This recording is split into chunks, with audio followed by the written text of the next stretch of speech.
Why does the cost of building and renovating vary so much? G'day guys, Duayne here, and I wanted to take this opportunity on a real project that is currently under construction with my building business and give you an example of just one item that can change the cost dramatically on every single building project. And the reason I wanted to use this, I've wanted to use this example for a really long time, but I just keep missing the guys when they're doing a fit out. So we're currently on one of our renovations and the boys are starting to do the internal fit out, which is coming through, hanging all doing all the door jambs, hanging all the doors, doing all the skirtings and architraves and that type of thing. But the example I want to give you is door hinges. Because the difference in door hinges can change the cost dramatically on every single project. And the reason I wanted to talk to you about door hinges is this is one example. When you're building or renovating a new home, there is literally thousands of items, fixings, materials, labor rates. There is so much that goes into it. And depending on the type of builder you use, the type of business setup they have, and like I'm about to show you, the type of products they use, it is impossible in our industry to get an apples for apples price. And this is why I bang on about the best thing you can do when building or renovating is choose a builder that you can build a great relationship with and have a great experience during your build and get on well together, great communication and education. Education is huge when it comes to building. You want to be using a builder that is educating you on every item in your home so that you can ultimately make the decision on the type of finishes, fixtures, size, everything that you want to do. So let's get into this. So here in my hand here, we've got a standard 100mm fast fix Zenith door hinge. So this is this is the bottom of range what we would use, but you can get hinges that are lower than this. They come generally on pre-hung doors. They got a big rounded edge on them. They look terrible. They're very flimsy. So this is the bottom of the range that we would use on our very, very basic type jobs, or if the budget was super tight.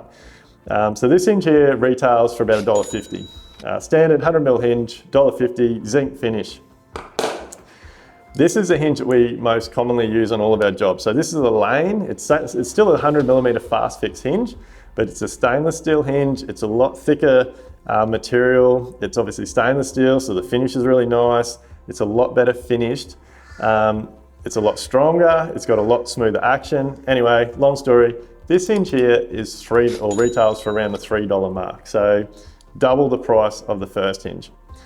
Then you go up to this hinge here. So again, it's a 100mm hinge, stainless steel, but this is a bearing hinge. So it's super heavy duty. It's almost twice the gauge of the stainless steel hinge, probably 3 times the gauge of the first hinge I showed you. Really, really smooth action, really heavy duty. Bigger screws, it takes bigger screws to use this one, but just a lot better quality hinge. But this hinge here retails for around the $14 mark. So just to give you some quick numbers on this and explain to you how quickly your cost can change on your job. The average house, let's say, has around 20 doors. If there are only 2040 doors, you're going to have 2 hinges basically on each door. So 20 doors, that's 40 hinges. If you're using the $1.50 hinge, that's only $60 in hinges. If we step up to the $3 hinge, that's $120 in hinges. That is twice the price. If we do a job that has got heavy doors, or we decide to use these $14 hinges, for the same amount of doors, that is $560.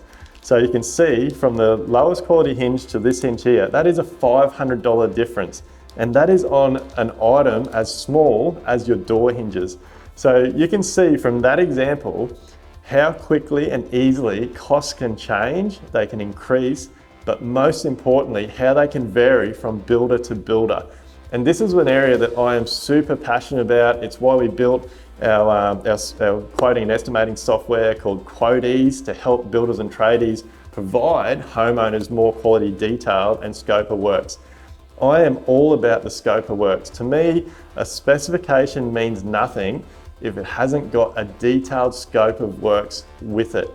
And never ever choose a price based off the bottom line. If you don't have a scope of works that outlines everything, including something as simple as your hinges, how do you know what is included in your job the quality of the job, the type of the materials the builder's going to use, and how can you compare costs? So scope of works is the number one thing you should be looking for when building and renovating. And hopefully after you've seen this simple example here of how much it can vary the overall cost of the job, you can start asking your builders questions about the materials that they're using.